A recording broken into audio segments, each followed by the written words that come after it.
Mitski Leaks is here. Can I still call you Mitski Leaks? I just like saying it. No, it's my Twitter handle. It's your Twitter handle. Valid, yeah. It's what stuck out, first of all, about 4 or 5 years ago when I first started getting sent your music. I followed you on social media. That's what did it for you? Be the Cowboy, in all seriousness, I think it's one of the strongest records of the year. Oh, really, good. Really, I'm really glad. strong album. Thank you. And it feels like it's elevated you to a new level. More people are taking notice of you now, right? Yeah, I mean, I think that's just what it is to be indie. I mean, this is my 5th album. I've been slowly climbing up those steps, as you say. So I think it just seems like the natural next progression for me. The weird thing is that when it came out, and it was the same week, the album as Ariana Grande's album. Oh, and it's a great album, too. It is a great album. Yeah. It's brilliant. A lot of people were kind of writing about your record and her record, both on social media and in the press. There was somewhere in Colorado, I've got it here, Colorado newspaper did with a headline that you and Ariana Grande were bringing back the brainy diva. I didn't read that. It struck me that I would never have thought that your two types of music could have been put together 5 years ago. Yeah, it makes a lot of sense to me. I read somewhere that people were saying, you know, first they listened to my album to cry, and then they turned to Ariana Grande to then feel better about it. She's like the light to my dark, I suppose. Yeah. Let's talk about the album a little bit more in depth. Now that it's done its thing and it's been out in the world for a while, it's not yours anymore, is it? It's the people's album now. What's your clearest and fondest memory of that period of making it? The clearest and fondest memory was when I was writing Nobody, actually, because I was in Malaysia. I had just played an Australia-Asia tour, and it was right before the Christmas holidays, so plane prices were incredibly expensive. And so it turned out that staying on that side of the world would have been cheaper for me than trying to fly back to the US. So I just decided to spend the holidays in Malaysia because I had lived there as a kid and I wanted to go back anyway. And so I went there alone, and I always thought of myself as an independent kind of solitary person. So I couldn't predict that I would be so lonely once I got there. Because once I got there, I realized, oh my gosh, no one in this country knows me. And everyone I know is in a different time zone having holidays with their family and friends. So I got incredibly lonely.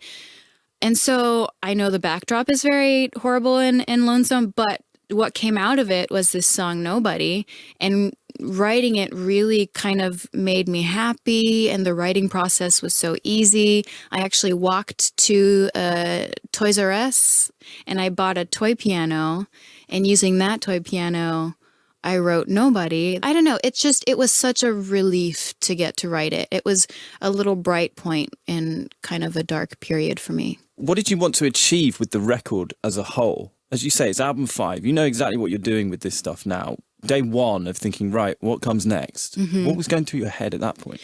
So actually what I was thinking probably wasn't healthy. I was thinking, what have I done already that I shouldn't do anymore? You know, what sound can I make that doesn't sound like Puberty 2 or Bohemian Makeout Creek? Because I was afraid of being defined as one sound. Do you think you'll do the same next time? Switch it up again? I've already thought about this. I think I feel like I don't need to prove myself anymore. So for my next album, I mean, it'll be a long way away. Realistically, maybe I'll change my mind.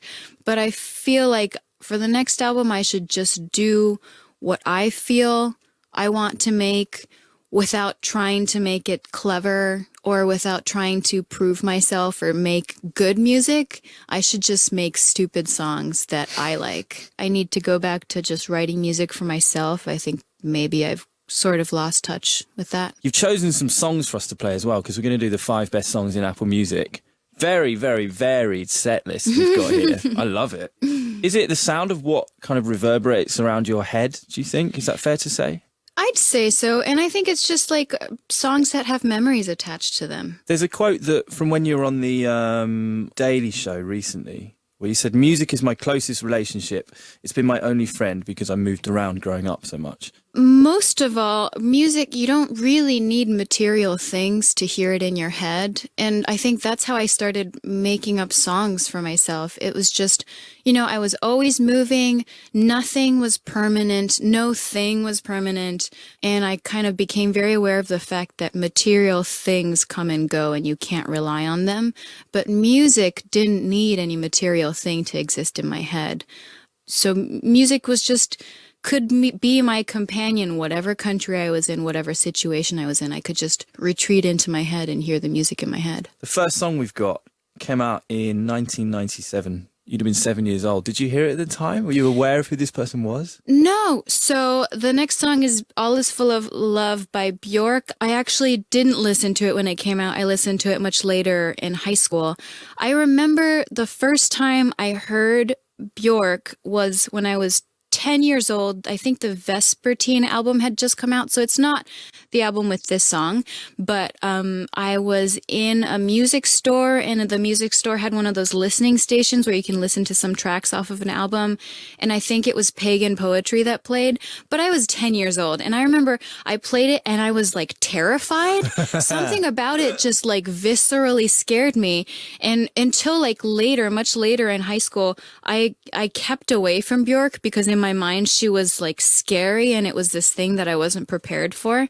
I think that things that scared you as a kid tend to be the things that turn you on when you're an adult in all aspects of life. And so I think it was kind of a sign that I would love Björk later in my life. I knew that I had to listen to it at some point. It was like sex. I wasn't ready for it yet. Track 1 of 5 in the 5 best songs in Apple Music, chosen by Mitski, comes from Björk, Always Full of Love. Do you think there's a theme to these songs that you've picked?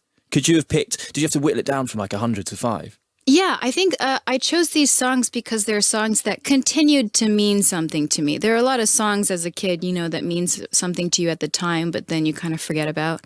But these are the songs that have stuck with me. The second song we've got is a Japanese song, which, would you have grown up watching these films? Oh, which yeah. is taken from? Yeah, so the next song is Kimi o Nosete. In English, I think it's Carrying You, written by Joe Hisaishi and sung in this case by Azumi Inoue. It was used in The Castle in the Sky by the Ghibli studios. Yeah. The Ghibli films are my favorite of all time. So this song, I was in Japanese school in first grade, and our class...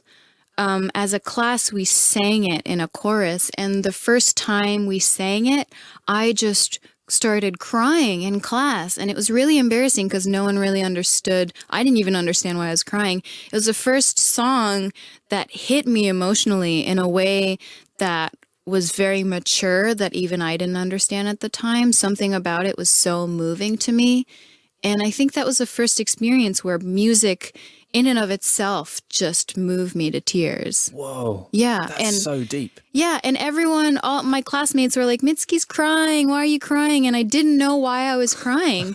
Yeah, but it's just, I remember just thinking it's beautiful. So how do we go from Björk to Studio Ghibli to Mariah Carey? Oh, yeah, Mariah Carey is next. Mariah Carey, Always Be My Baby. Mariah Carey was just my first favorite artist. Her album was the first album that I bought, of my own volition. It wasn't just really? something. Wow. Yeah, it was Big my first moment, album. right? Yeah. Where would you have been at that point? I was in Malaysia. Always Be My Baby. Like you can play any of her vocal runs isolated without any backing track, and I could identify exactly where it comes from. And when I was a kid and I saw the music video for Always Be My Baby, I was in Malaysia. I hadn't really experienced America, and in the music video, it's like a summer camp vibe, which is so American.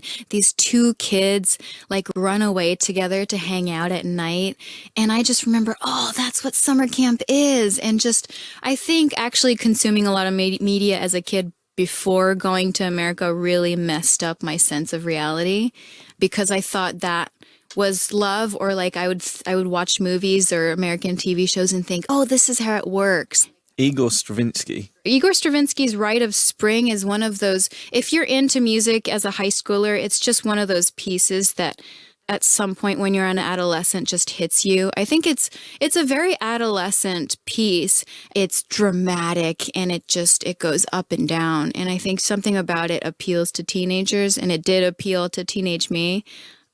So Rite of Spring actually, I think, was the soundtrack to my entire teen years. I just kept going back to it. I remember I bought the score because I wanted to understand it. And I looked at the score and I still didn't understand it, but it was kind of like owning a record where it just, at least I owned the score and I could hold on to it. Igor Stravinsky, track 4 of 5, as chosen by Mitski, this Rite of Spring. Tell me about your 5th track. Yeah, the 5th track is True Love Will Find You in the End by Daniel Johnston. Daniel Johnston is a singer-songwriter, I think, from Austin, Texas. This song, what struck me about it when I listened to it was how it didn't matter that it was lo-fi. It didn't matter that he wasn't like a technical player, because it still hit me right in the heart. And this song, whenever I kind of feel down or hopeless, I listen to this song and it's like, yes, true love will find you in the end, you know? That's the reason. If anything, that's the reason to have it as one of your 5 best songs on Apple Music. Mitski, thank you very much. Yeah, thank you for having me.